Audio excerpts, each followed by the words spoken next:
अस्सलाम वालेकुम नाज़रीन, मैं हूं जमील अख्तर गौरी, साबिक chairman act rules and regulation committee national council for homeopathy Islamabad, और आप देख रहे हैं मेरा digital channel health care establishment. नाज़रीन, होम्योपैथिक और तिब की काउंसिलों के इंज़माम के सिलसिले में जो कानून साजी अमल में लाई जा रही है, उस सिलसिले में चंद रोज़ कबल मैंने एक व्लॉग जो है वो अपलोड किया था, और मैं शुक्रगुजार हूँ आप तमाम व्यूवर्स का जिन्होंने बहुत बड़ी तादाद में, मेरी तवक्को से ज़्यादा, वो तकरीबन 6000 के करीब जो है वो इतने कलील वक्त में जो है लोगों ने वो व्लॉग देखा है। और मेरी कोशिश ये थी उसमें कि जो सीवियरिटी है, जो नोयत है, इसकी हसास नोयत है, वो मैं जो है वो होम्योपैथिक कम्युनिटी और दीगर लोगों तक जो है वो पहुंचा सकूं, और अल्हम्दुलिल्लाह मुझे इसमें कामयाबी हुई। और आप देख लें, आपके उस व्लॉग के बाद जो है वो बहुत से लोगों ने अपना इजहार ख्याल किया। ऐसे लोग जो कभी वीडियो पैगाम जो है वो नहीं दिया करते थे, उन लोगों ने भी इस मौजू पे बात की है, और उन्होंने समझा है कि ये एक इशू, बहुत बड़ा इशू जो है वो है। इसलिए बहुत सी तंजीमों ने, बहुत से होम्योपैथिक डॉक्टर्स ने अब इस पे अपना इजहार ख्याल और अपना एहतजाज रिकॉर्ड कराना शुरू किया है। गुज़श्ता दिनों में एक वीडियो देख रहा था, उसमें सवात के होम्योपैथिक डॉक्टर्स ने जो है वो कहा कि जी हम इसमें कोर्ट में भी जाएंगे और ये बहुत बड़ी ज़्यादती है। सिंध में एक बहुत अच्छा, मेरे नज़दीक जो है वो एक प्लेटफॉर्म है जो होम्योपैथिक एसोसिएशंस की फेडरेशन है। तो पिछले दिनों federation of Sindh homeopathic association का इजलास हुआ, और उसमें उन्होंने ये जो इंज़माम है काउंसिलों का उसको मुस्तरद किया, और उन्होंने एक लेटर जो है वो प्राइम मिनिस्टर को भिजवाया है।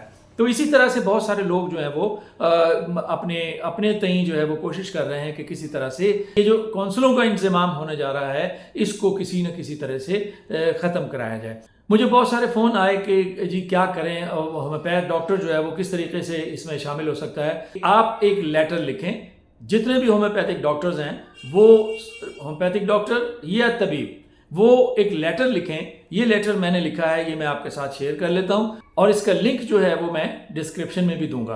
तो ये देख लें, इसमें हमने जो ड्राफ्ट है उसकी हमने बात ही नहीं की है। हमने सिर्फ इस इशू को जो है वो रेज किया है कि ये जो दो काउंसिल एग्जाम होके एक तीसरी काउंसिल बनने जा रही है, वो नहीं होनी चाहिए। और इसमें हमने WHO का एक रेफरेंस भी देने की कोशिश की है, और वज़ीर आज़म से गुजारिश की है कि जी इसको आप जो है वो मौखर करें, इससे इन काउंसिलों की परफॉर्मेंस पे असर पड़ेगा। तो ये जो इंडिपेंडेंटली काउंसिलों की जो परफॉर्मेंस है ये मुतासर होगी। तो इससे जो WHO का एक गोल है कि यूनिवर्सल हेल्थ कवरेज जो है वो 2030 तक होनी चाहिए, तो अगर ये काउंसिलें जो हैं वो जम कर दी जाती हैं तो इनकी परफॉर्मेंस जो है वो मुतासर होगी, और हम उस टास्क को भी एफिशिएंटली पूरा जो है वो नहीं कर सकते। दूसरा ये कि मेरी एक दोस्त से बात हुई, और उन्होंने बताया कि जी कुछ लोग जो हैं वो कोर्ट में जाना चाह रहे हैं, जिस तरह से सवात के लोग जो हैं वो कह रहे हैं कि जी हम सुप्रीम कोर्ट में जो है वो जाएंगे। तो वो कहने लगे कि जी हमने एक बहुत बड़े वकील हैं उनसे बात की थी, तो वो ये कहते हैं कि जी इसका कोई फ़ायदा नहीं होगा, क्योंकि अभी कानून बना नहीं है, इसलिए आप जो है वो सुप्रीम कोर्ट या हाई कोर्ट में या किसी भी अदालत में आप नहीं जा सकते, क्योंकि जो कानून है वो अभी बना नहीं है। तो मेरी इस सिलसिले में गुजारिश है कि आप जा सकते हैं सुप्रीम कोर्ट में या किसी भी अदालत में जा सकते हैं, लेकिन उस बेस पे नहीं, जो वो वकील साहब फरमा रहे हैं उस बेस पे नहीं जा सकते। मिनिस्ट्री ऑफ NHS R&C ने 4 सितंबर को एक नोटिफिकेशन जो है वो जारी किया है, और उसमें एक कमेटी जो है वो कॉन्स्टिट्यूट की है, ये आपके सामने है। उस नोटिफिकेशन का जो दूसरा पैरा है उसमें TORs दिए गए हैं कि इस कमेटी ने क्या करना है, और इन TORs का जो तीसरा TOR है, यानी पैरा 2 का जो सब पैरा 3 है, उसमें बड़ा वादे लिखा हुआ है कि इस कमेटी ने एक कानून, एक बिल ड्राफ्ट करना है जिसमें नेशनल काउंसिल फॉर होम्योपैथी और नेशनल काउंसिल फॉर तिब को जम करके एक traditional, alternative and complementary system of medicine की काउंसिल जो है मारिज़ वजूद में लानी है। ये इसमें बड़ा वाजे करके लिखा हुआ है। तो अगर आपने कोर्ट में जाना है तो इस नोटिफिकेशन को चैलेंज करना होगा आपको। अगर आप इस नोटिफिकेशन को चैलेंज करते हैं और एक अच्छा लॉयर जो है, एक बड़ा वकील, बहुत बड़े नाम वाला वकील जो है वो आप हायर करते हैं तो आपको इसमें स्टे मिलने के चांसेस मौजूद हैं। तो ये अब उन वकील साहब पे डिपेंड करेगा कि वो किस तरह से साबित करते हैं कि होम्योपैथिक की फ़िलासफ़ी डिफरेंट है और तिब की फ़िलासफ़ी डिफरेंट है, इनका तरीक़ा इलाज डिफरेंट है, इनकी दवाओं की तैयारी का सिस्टम डिफरेंट है, इनका तमाम एजुकेशन सिस्टम जो है इनकी फ़िलासफ़ी के हिसाब से डिफरेंट है। तो ये काउंसिल जो है वो अलग होनी चाहिए। तो अगर वकील साहब वहाँ पे इसको बेहतर तौर पे केस को प्लीड करने में कामयाब हो जाते हैं तो ये नोटिफिकेशन विदड्रॉ भी हो सकता है।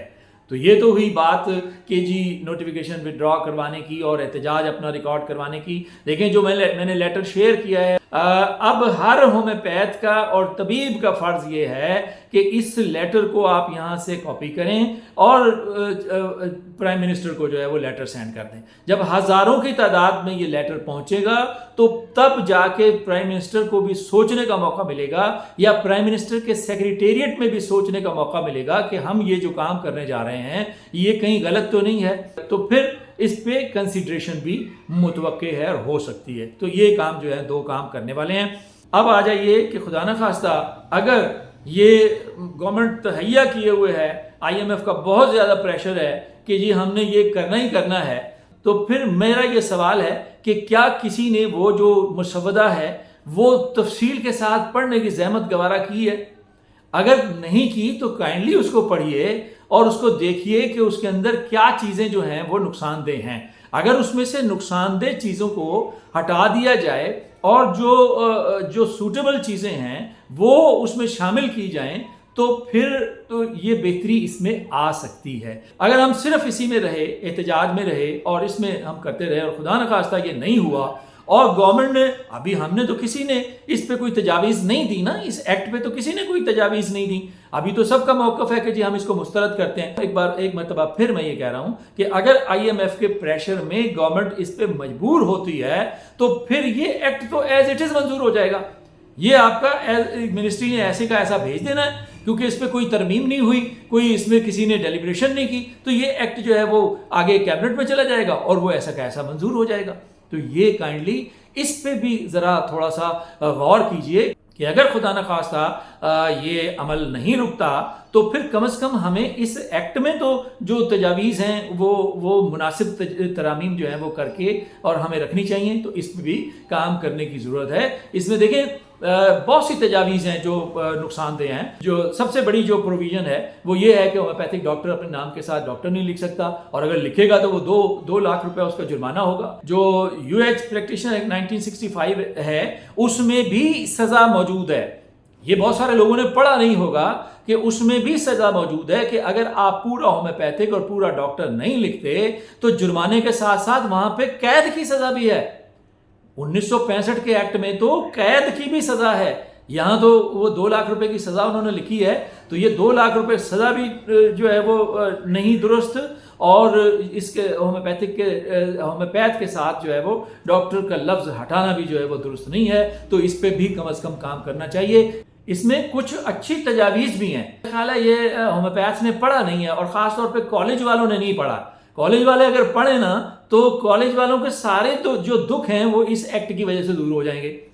कैसे दूर हो जाएंगे? आप देखें जिसमें वो रिकग्निशन ऑफ कॉलेज है जिसमें उन्होंने बयान किया है, उसमें एक होम्योपैथिक का अगर कॉलेज है तो वो तिब की तालीम भी दे सकता है, वो आकुपंक्चर की तालीम भी दे सकता है, मैग्नेटोथेरेपी की तालीम भी दे सकता है, वो हिजामे की तालीम भी दे सकता है। ये पॉइंट कॉलेजेस के लिए बहुत अहम है। अगर बाकी चीज़ों को कुछ लोग मिल के बैठ के होम्योपैथिक कम्युनिटी बैठ के इसको दुरुस्त कर ले, जो नुकसानदेह प्रोविजंस हैं उनको ख़त्म करके जो उसमें फेवरेबल जो प्रोविजंस हैं वो ऐड करा ले, तो इसमें होम्योपैथिक कॉलेजेस का बहुत बड़ा फ़ायदा है। FSC करने के बाद दाखिला जो है वो ख़त्म हो गया होम्योपैथिक कॉलेजेस में। ये जो सेक्शन है ये अगर मंजूर हो जाती है तो इसके साथ होम्योपैथिक कॉलेज जो है वो अल्टरनेटिव सिस्टम ऑफ मेडिसिन का कॉलेज हो जाएगा।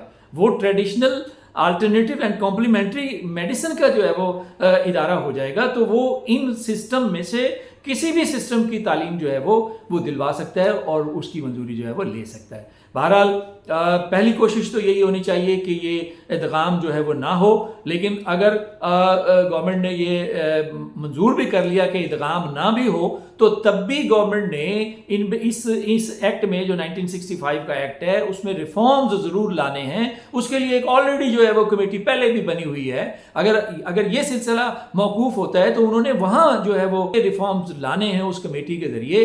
تو اس کمیٹی کے ذریعے جو ہے اگر ریفارمز آتے ہیں یا اس کمیٹی کے ذریعے آتے ہیں تو پھر ہمیں اپنا بندوبست بھی کرنا چاہیے. کہیں ایسا نہ ہو کہ ہم احتجاج کے سلسلے میں اور اس کو مسترد کرنے کے سلسلے میں اتنے مشغول ہو جائیں کہ اس طرف ہماری توجہ نہ ہو اور گورنمنٹ جو ہے وہ ایز اٹ از یہ جو ڈرافٹ ہے اس کو منظوری کے لیے بھجوا دے. اگر یہ ایز اٹ از چلا گیا تو نہ تو یہ ہومیوپیتھس کے لیے اور نہ ہی یہ اطباء کے لیے سود مند ہے. تو اب تک کے لیے اتنا ہی. آئندہ ولاگ تک مجھے اجازت دیجیے. اپنا اور اپنے ارد گرد رہنے والوں کا بہت سا خیال رکھیے گا. اللہ حافظ.